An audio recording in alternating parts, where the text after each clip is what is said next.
عن سهل بن سعد رضی اللہ تعالی عنہ قال قال رسول اللہ صلی اللہ علیہ وسلم انا وکافل الیتیم له ولغیرہ فی الجنة هكذا واشار بالسبابة والوسطى وفرج بینہما شیئا رواہ البخاری۔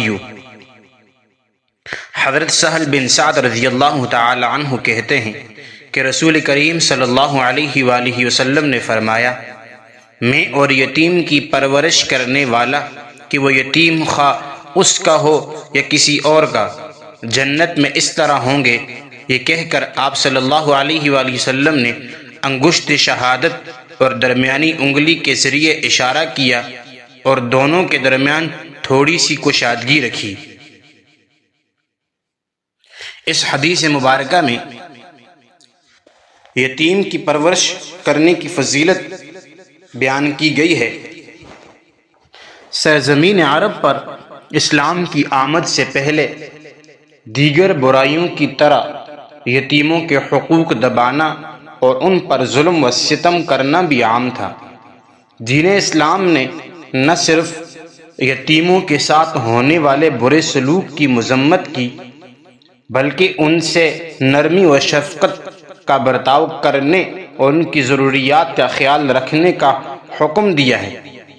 چنانچہ قرآن مجید میں اللہ تعالیٰ نے ارشاد فرمایا، فَأَمَّا الْيَتِيمَ فَلَا تَقْهَرْ، کہ تو یتیم پر دباؤ نہ ڈال۔ تو اس سے یتیم کے ساتھ شفقت اور حسن سلوک کا ہمیں درس ملتا ہے۔ یتیم کے حقوق پر اسلام نے بھی بہت زور دیا ہے۔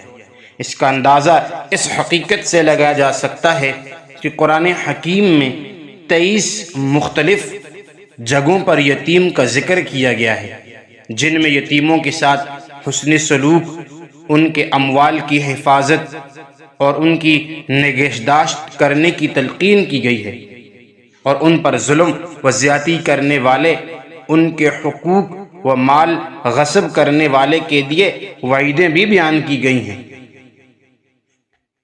تو جس شخص کے زیر سایہ یا جس گھر میں کوئی یتیم بچہ ہو تو ان گھر والوں کو، اس شخص کو یہ چاہیے کہ پھر اس یتیم کی اچھی پرورش کرے۔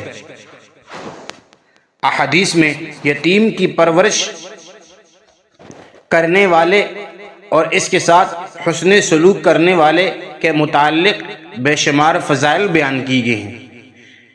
نبی کریم صلی اللہ علیہ وآلہ وسلم نے فرمایا کہ میں اور یتیم کی کفالت کرنے والا جنت میں اس طرح ہوں گے۔ پھر اپنی شہادت والی اور درمیان والی انگلی سے اشارہ فرمایا اور انہیں کشادہ کیا۔ بچہ اپنی ہر ضرورت میں ماں باپ کا محتاج ہوتا ہے۔ اپنی ہر ضرورت کو پوری کرنے کے لیے وہ اپنے ماں باپ کا محتاج ہوتا ہے۔ ہاں، اگر اس کے ماں باپ دونوں یا دونوں میں سے کوئی ایک اس دنیا سے چلا جائے تو پھر وہ بچہ بے سہارا، بے یار و مددگار رہ جاتا ہے۔ تو یتیم ہونا انسان کا کوئی نقص نہیں ہے۔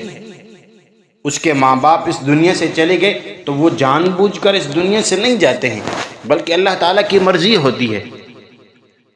اللہ تعالیٰ کی مرضی ہے کہ وہ جو چاہتا ہے کرتا ہے۔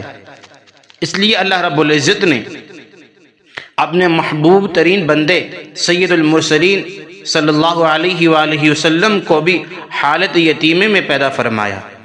آپ کے والد ماجد آپ صلی اللہ علیہ وآلہ وسلم کی ولادت باسعادت سے پہلے وصال فرما چکے تھے۔ پھر جب 6 سال کی عمر ہوئی تو پھر آپ کی والدہ ماجدہ کا بھی کیا ہو گیا؟ انتقال ہو گیا۔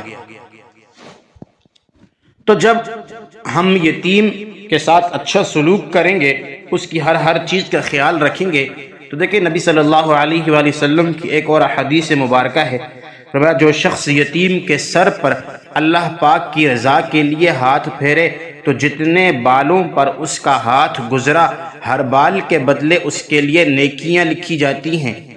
جو شخص یتیم لڑکی یا لڑکے کے ساتھ بھلائی کرے، میں اور وہ جنت میں اس طرح ہوں گے۔ پھر یتیم کے ساتھ حسن سلوک کی کئی صورتیں ہیں، ان کی پرورش کرنا، کھانے پینے کا انتظام کرنا، ان کو اچھی تعلیم و تربیت فراہم کرنا۔ اسلام نے یتیموں کے بارے میں کیسی عمدہ تعلیم دی ہے۔ پھر جو شخص یتیم کے ساتھ برا سلوک کرتا ہے، اس کی حق تلفی کرتا ہے، تو اس کے بارے میں بھی قرآن مجید میں سخت وعید آئی ہے۔ اللہ تعالیٰ کا ارشاد ہے، ان الذین یأکلون اموال الیتامی ظلما انما یأکلون فی بطونہم نارا، کہ وہ یتیموں کا مال ناحق کھاتے ہیں، وہ تو اپنے پیٹ بری آگ سے بھرتے ہیں۔ اس لیے اگر ہمارے گھر کے اندر کوئی یتیم بچہ ہو تو اس کو ہم اپنے اوپر بوجھ نہ سمجھیں، بلکہ اس کی اچھی پرورش کریں، تاکہ آخرت میں ہمارے لیے ہمیں اس کا اچھا صلہ ملے گا۔ اللہ رب العزت ہمیں ان باتوں پر عمل کرنے کی توفیق عطا فرمائے۔